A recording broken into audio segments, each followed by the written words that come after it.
देखो, a charged particle q by m is given you 10 coulomb per kilogram is projected from the horizon with velocity 6i plus 8 k cap. देखो, आपको velocity given है 6i cap plus 8 k cap, यानी x axis में भी है और z axis में भी है.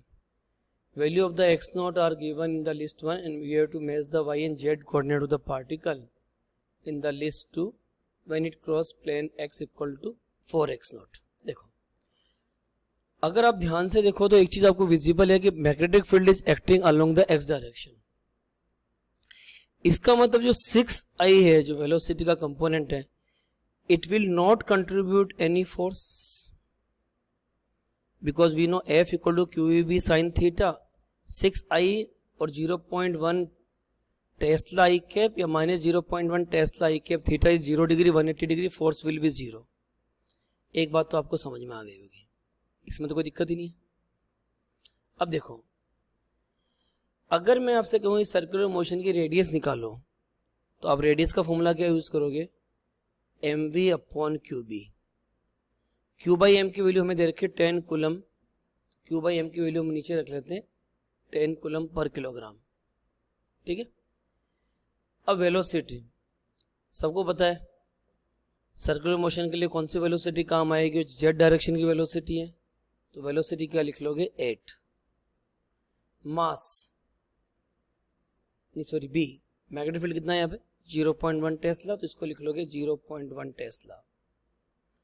इसको सोल्व करोगे तो I think it is visible to all of you. Radius will be 8 metre. ये चीज क्लियर होगी आपको यहाँ पे.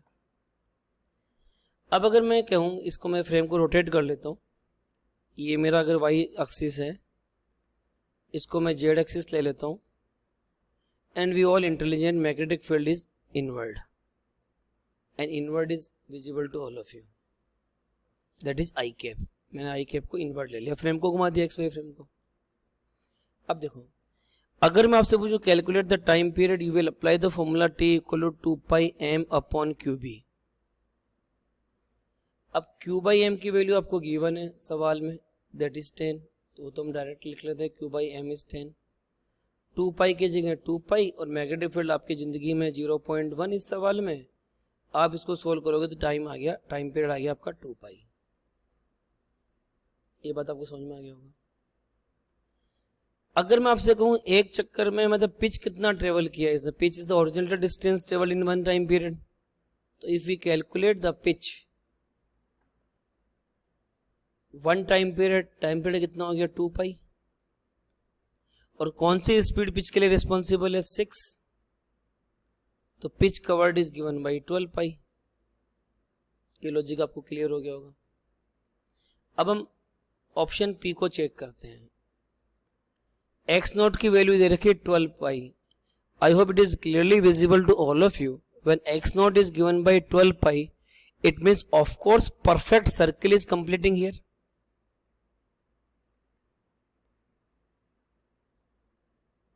जब परफेक्ट कंप्लीट सर्किल बन गया तो वापस आप यहीं के यहीं आगे घूम फिर के, तो y की वैल्यू भी कितनी होगी? 0, और z की वैल्यू भी कितनी होगी? 0. ये बात तो आपको फील हो गई होगी. यानी अगर मैं ऑप्शन पी को मैच कर रहा हूं तो आप लोग मुझे क्या बोलोगे? ऑप्शन पी के लिए option 1 is the true answer. तो ओनली आपका ऑप्शन ए कटा है. देखो, बी भी पॉसिबल है, सी भी पॉसिबल है, डी भी पॉसिबल है. ये बात आपको फील हो गई. अब हम आगे चलते हैं, एक्स नॉट इक्वल टू 6 पे बात करते हैं. जब मैं लिखता हूं X not equal to 6 I hope it is clearly visible to all of you. Half circle complete होगा, पूरा सर्किल तो कंप्लीट नहीं हो सकता. और सपोज हाफ सर्किल कंप्लीट होने के बाद ये सिचुएशन है आपकी, ये पार्टिकल का हाफ सर्किल कंप्लीट हो गया. ये बात आपको फील हो गई. यानी कि इस सिचुएशन में अगर ये मेरा जेड है और ये मेरा वाई है, तो पक्का जेड तो हर बार 0 होना मस्ट है. ये तो आपको फील हो ही गया होगा, जेड तो 0 होना मस्ट है. यानी जेड जीरो होना मस्ट है, यानी क्यू का आंसर या तो ऑप्शन 2 हो सकता है या ऑप्शन 3 हो सकता है, दोनों में से एक हो सकता है। और वाई की वैल्यू कितनी होगी, आप ध्यान से देखो तो अगर ये सेमी सर्किल है, radius we have calculated here it is 8 metres, so this is 8 + 8, Y की वैल्यू क्या हो रही होगी 16। लेकिन यहां पे आप देखो तो 16 तो वाई कहीं नहीं आ रहा है, इसका मतलब 16 का मल्टीपल कोई सिचुएशन बन रही होगी घूम घूम के। तो 16 का मल्टीपल मतलब वाई की वैल्यू क्या बनेगी 32, देन 48, देन 64।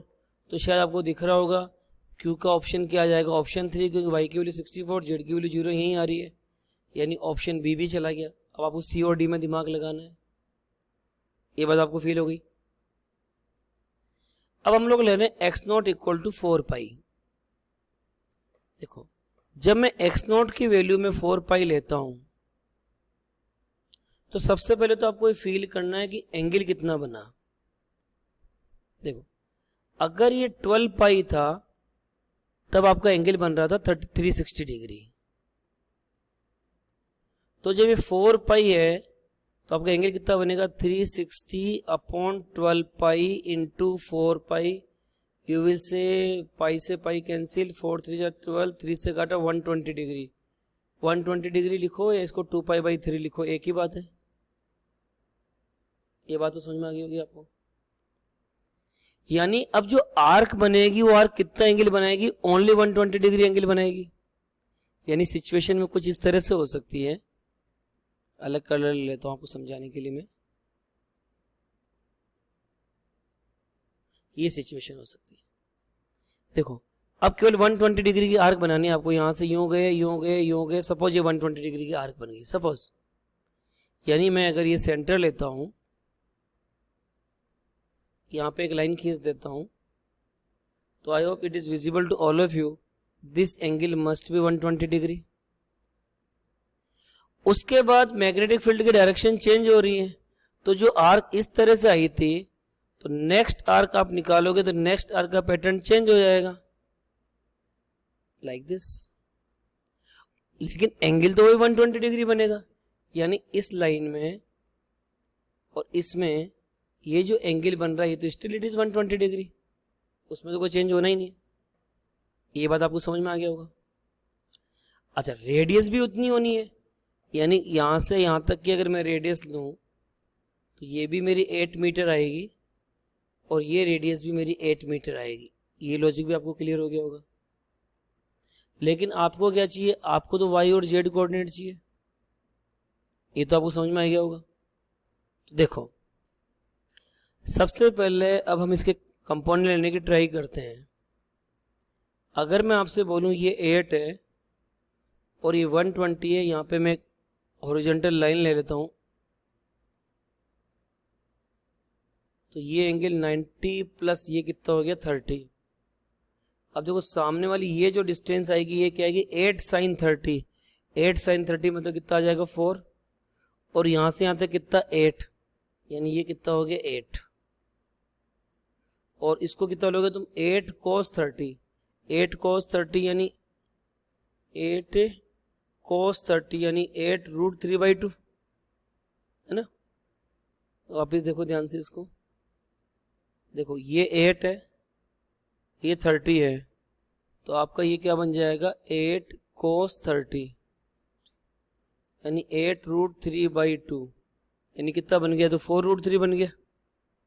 ध्यान से देखो, तो इसको मैं लिख लेता हूं 4 √3, ये मेरा हो गया z और ये हो गया मेरा y। ठीक है, यहां तक समझ में आ गया होगा। अब वापस यहाँ पे मैं कैलकुलेट करूँगा, आगे सेम सिचुएशन बनेगी, सेम लाइन खींचूंगा और इसको मैं कैलकुलेट करूँगा। तो अब आगे का पार्ट आप देखो, आगे अपन इसको कैलकुलेट करने की ट्राई करते हैं। यहाँ से आपकी आर्क बन रही है, ये आर्क बन रही है और ये लाइनें अपने को निकालनी है।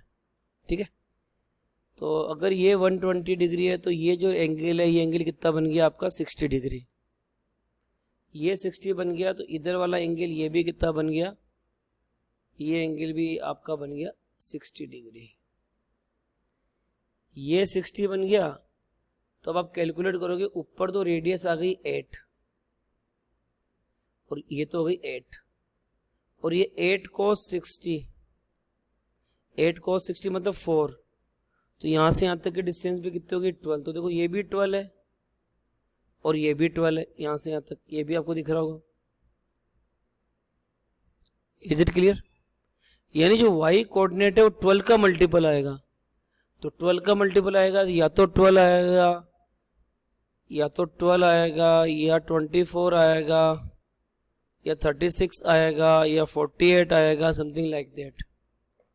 तो मेरे ख्याल से वो दिख रहा होगा कि आप ध्यान से सोचो तो ओनली क्या पॉसिबिलिटी बन रही है, 48 तो यहीं आ रहा है और तो कहीं 48 आ नहीं रहा है। तो अगर आप इतना कर लो तो आपको ऑप्शन डी क्लियर हो रहा है। अगर आप इतना कर लो तो ऑप्शन डी क्लियर हो रहा है।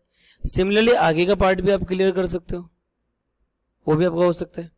So finally we will say answer of this problem will be given by option D. It is the answer of this problem.